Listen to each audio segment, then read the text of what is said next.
പലപ്പോഴും നമ്മളിപ്പോൾ സോഷ്യൽ മീഡിയയിൽ ഞാൻ ഉദാഹരണത്തിന് ഉമർ ഖാലിദിന്റെയും സിദ്ദിഖാപ്പന്റെയും ജാമ്യവുമായി ബന്ധപ്പെട്ടിട്ട് ഇന്ത്യയിലെ പ്രമുഖരായിട്ടുള്ള ആളുകൾ നമ്മൾ ഇപ്പൊ ഉദാഹരണത്തിന് കേരളത്തിൽ ഇപ്പോൾ കഴിഞ്ഞ ചലച്ചിത്ര അവാർഡിന്റെ ജൂറി ചെയർമാൻ ആയിരുന്ന ആളാണ് ഉമർ ഖാലിദിന് വേണ്ടിയിട്ട് 100 കണക്കിന് പോസ്റ്ററുകൾ ചെയ്തിട്ടുണ്ട് എക്സില്.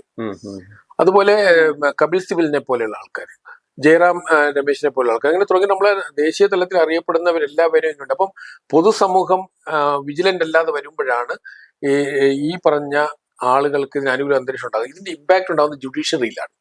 അപ്പൊ ജുഡീഷ്യറിയെ സ്വാധീനിക്കാനാണ് ഈ സോഷ്യൽ മീഡിയയിൽ നടക്കുന്ന വിചാരണ. അപ്പൊ സ്വാഭാവികം ജഡ്ജസ് അവർക്ക് ജാമ്യം കൊടുക്കാൻ നിർബന്ധിതമാക്കപ്പെടും. അപ്പൊ ഇതിനു വേണ്ടി അനുകൂലിക്കുന്ന ആളുകളെ എക്സ്പോസ് ഞാനാ പറയാം, ഈ തീവ്രവാദ ആക്രമണം ഇത് ഒറ്റപ്പെട്ടതല്ല. ഇന്ത്യയിലെ നമ്മുടെ ഇപ്പൊ സോഷ്യൽ മീഡിയയും മാധ്യമങ്ങളും ശ്രദ്ധിച്ചു കഴിഞ്ഞാൽ വളരെ അനുകൂലമായ അന്തരീക്ഷം തീവ്രവാദികൾക്ക് അനുകൂലമായി ഇവിടെ സൃഷ്ടിക്കപ്പെടുന്നുണ്ട്. അപ്പം ഇതിനെ നമ്മൾ പരാജയപ്പെടുത്തണമെങ്കിൽ ഇതിന്റെ നഴ്സറികളെയാണ് പരാജയപ്പെടുത്തേണ്ടത്. സ്ഫോടനം തടയുന്നതല്ല. നാളെ വേറെ ഡോക്ടർമാർ വരും, കൂടുതൽ സയന്റിസ്റ്റുകൾ വരും.